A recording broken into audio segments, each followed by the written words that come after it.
September 18, 2015, and I'm back at Gilroy Lake. This is Gilroy Lake behind me, and my kayak is on the other side of the lake right now.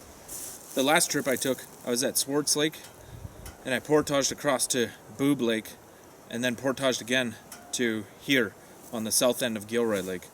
So that's where I left off. I'm going to hike around the lake, go and get my kayak, explore it, kayak around a little bit, and then I'll be moving on to TP Lake. So this is all in the Swan Hills, Alberta area. A nice chain of beautiful lakes to explore. A little bit of distance between each one, but it's not too bad. So definitely want to see what I can find out there. I have to hike around to the south end where I last left my kayak on another trip a couple weeks ago. It's been a while since I've been out here. Hopefully the kayak's still there. So I'm just kind of bushwhacking around the lake right now, trying to pick my path, and I am a little underprepared today. Don't really have a lot of gear with me, but I won't be staying the night out here this time. It's kind of a little day trip.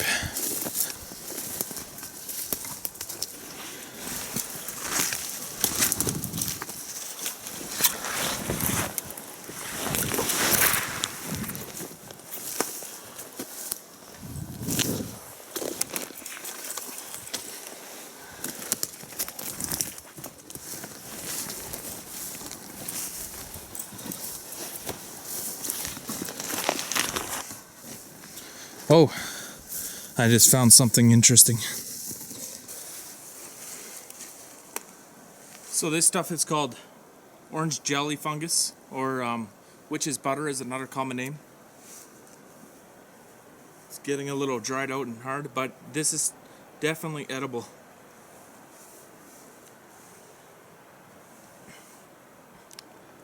How much calories I'm going to get out of this is a good question. Probably not a lot. But I have found it in large clumps that would be a good handful, so a good trail snack anyways.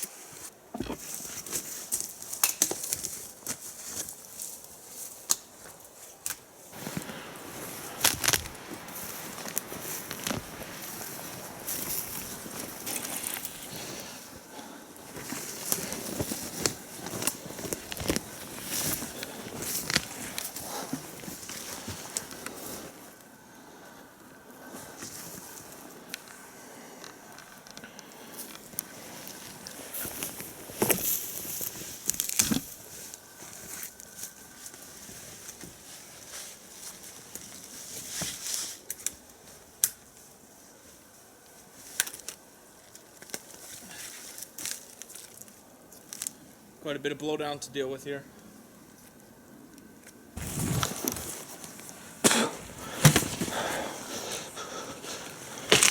Ugh.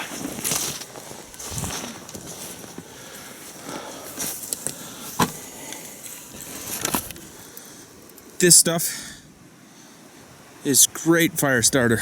I find if you can just kind of squeeze it a little bit and squish it in, that's about perfect. You don't want it rock hard that it just shatters, and you don't want it so runny that it's just gonna blow up like a bomb.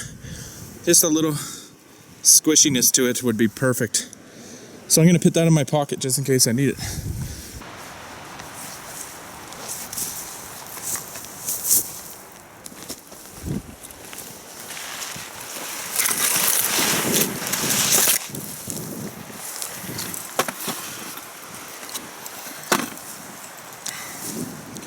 Being unprepared like this, the key is just don't get hurt.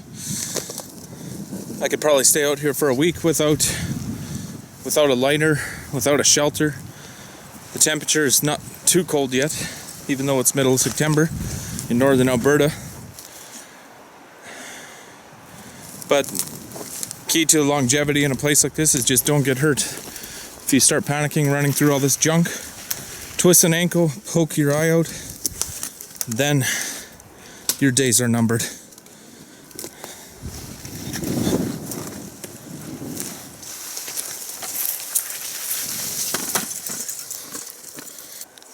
This is a really nice forest. Kind of gonna go out to the shoreline here, see if it's better walking in there. It's starting to get pretty grown in.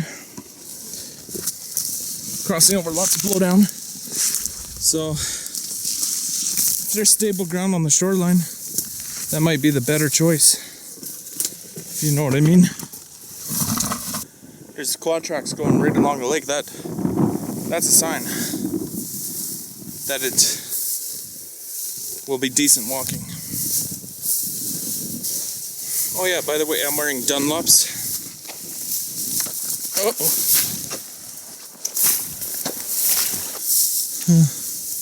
No ducks, no geese. It's really quiet.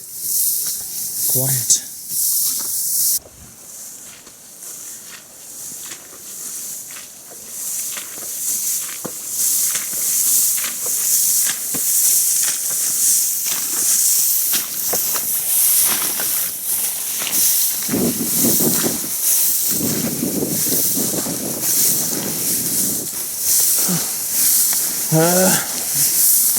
Yep.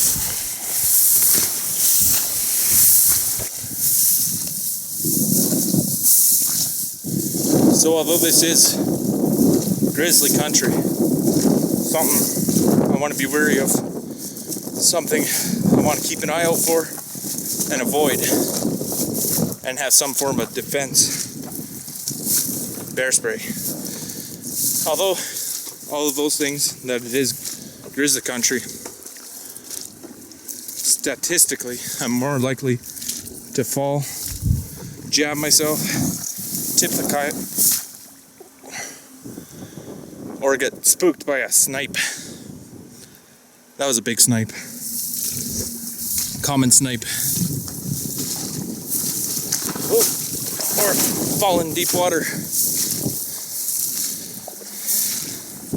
We make fun of those people in the city walking around with selfie sticks, walking out in traffic.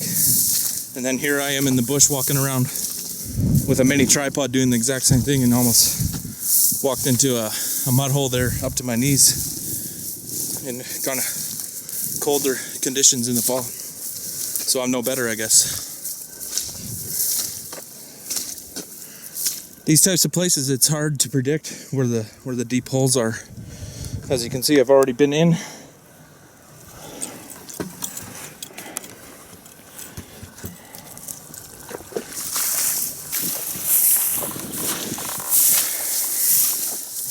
So this is a remote place, but I mean, it's fairly close to Swan Hills. There's a major haul road to the north of us. So it doesn't surprise me to see some activity here with this Argo, or side by side, whatever the heck it is. Doesn't surprise me the least bit. There's few places that are untouched by man, and this isn't one of them. I mean, this is one of them. I don't know. It was touched by man, that's what I'm trying to say. So anyways, difference between northern Alberta and northern Manitoba is access. Here in northern Alberta, you can drive right to the north border with Northwest Territories. In Manitoba, you can only go about halfway up, and then you get into some hellish backcountry. Bogs, swamps, lakes, rivers.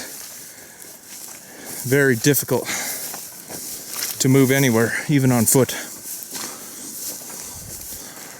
Well, coming up to the east end of Gilroy here.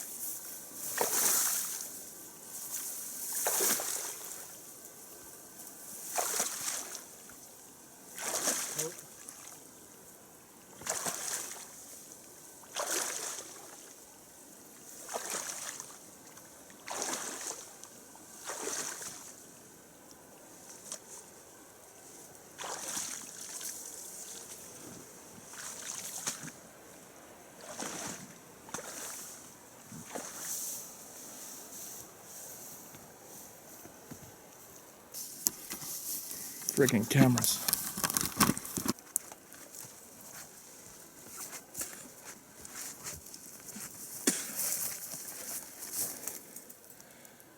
One of my favorite needles to chew on is the balsam fir needle. Don't ask me why.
Well, just like every other trip, it's starting to rain. I just slipped and fell into the lake up to my waist, trying to hang along this shoreline for better walking. Didn't pay off too well that time. And then, of course, it's got to rain, so I got to put the camera away every trip.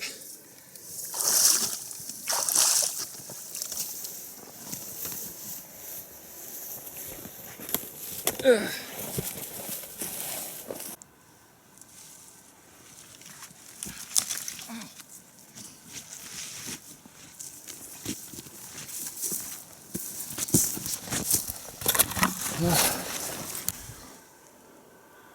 Check out that nice view. That's what I'm hiking right beside right now, following a game trail. It's perfect. But I am soaking wet, I'll tell you that. Still got a half a kilometer to get to my kayak.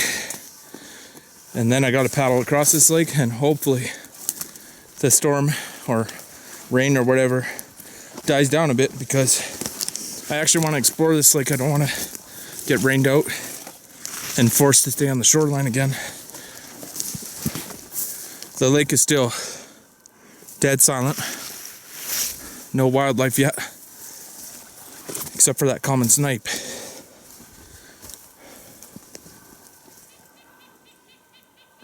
Don't know if you can hear that. Sounds like a white-breasted nuthatch.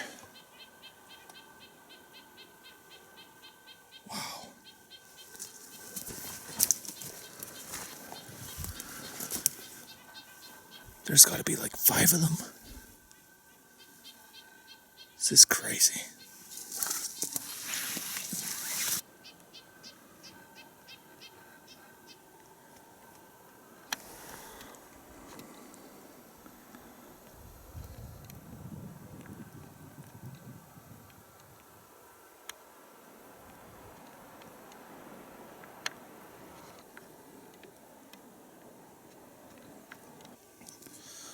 Well, that took a few attempts, but I got him. I got him on film. It wasn't a white-breasted nuthatch like I thought it sounded like. It's a red-breasted nuthatch, but I guess that's because they sound almost identical. Looks like we had a moose here rubbing this alder, snapped it right off.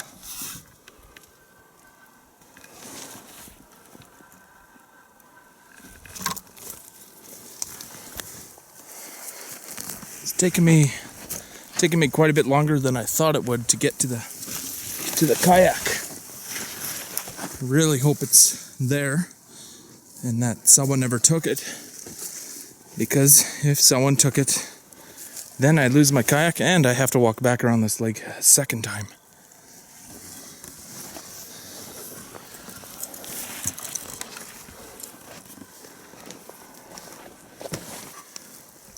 I'm back out on the shoreline.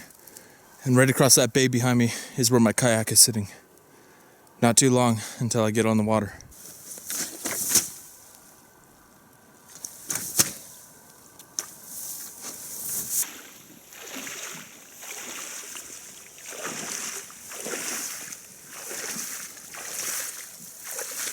So I'm 90 meters from my kayak. It's gonna feel good to get on the water. Took me a lot longer than I planned on. Just coming up around this bay, and all should be good as long as that kayak's sitting there.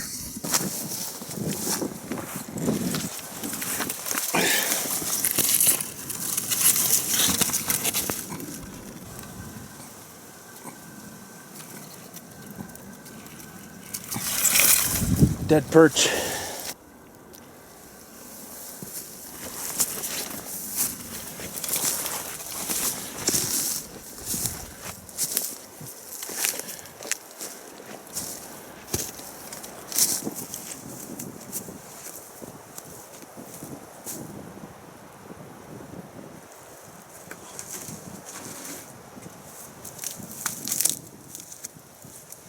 Just like I planned. Kayak is still here, and I'm ready to rock.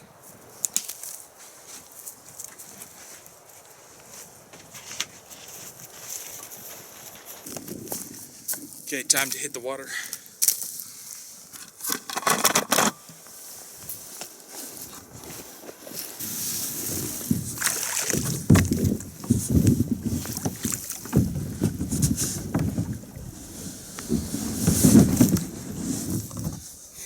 This is really difficult with these huge boots on. When I come back to get the camera, I'm gonna take these boots off.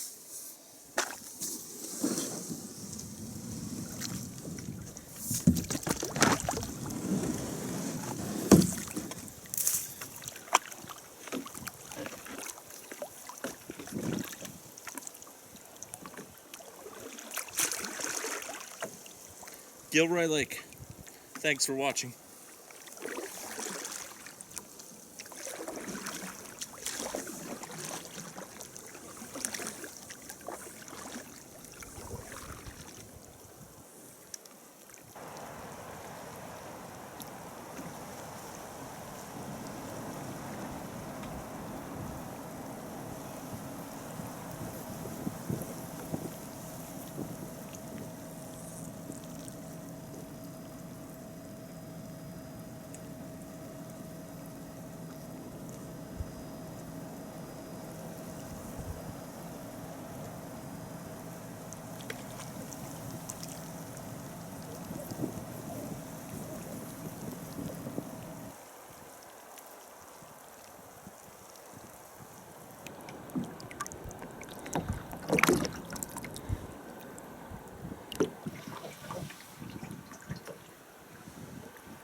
This is pretty interesting. The wind's just pushing me along through these reeds. I don't have to do nothing, no paddling. All I have to do is steer a little bit and that's it. Let the wind take me. Hit about a foot of water. Kind of a sandy, rocky bottom. So I really have no fear of getting capsized here.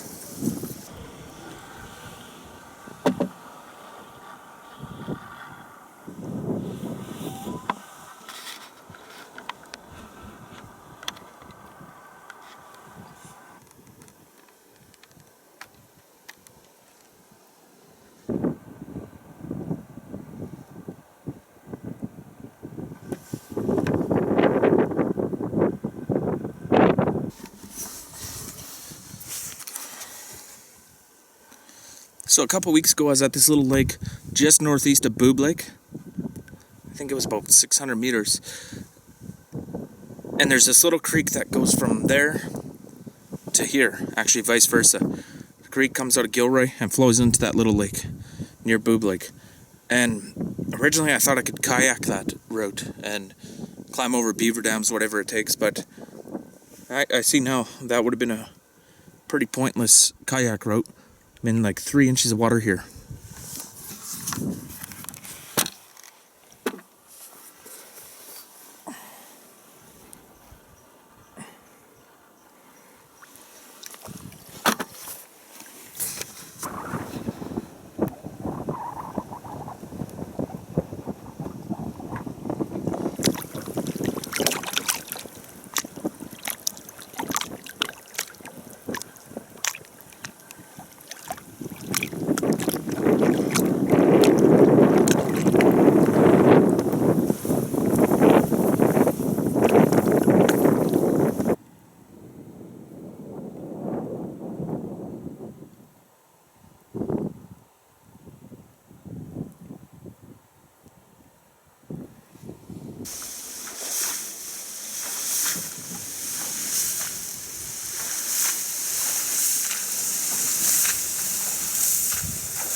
Time to move on to the next lake.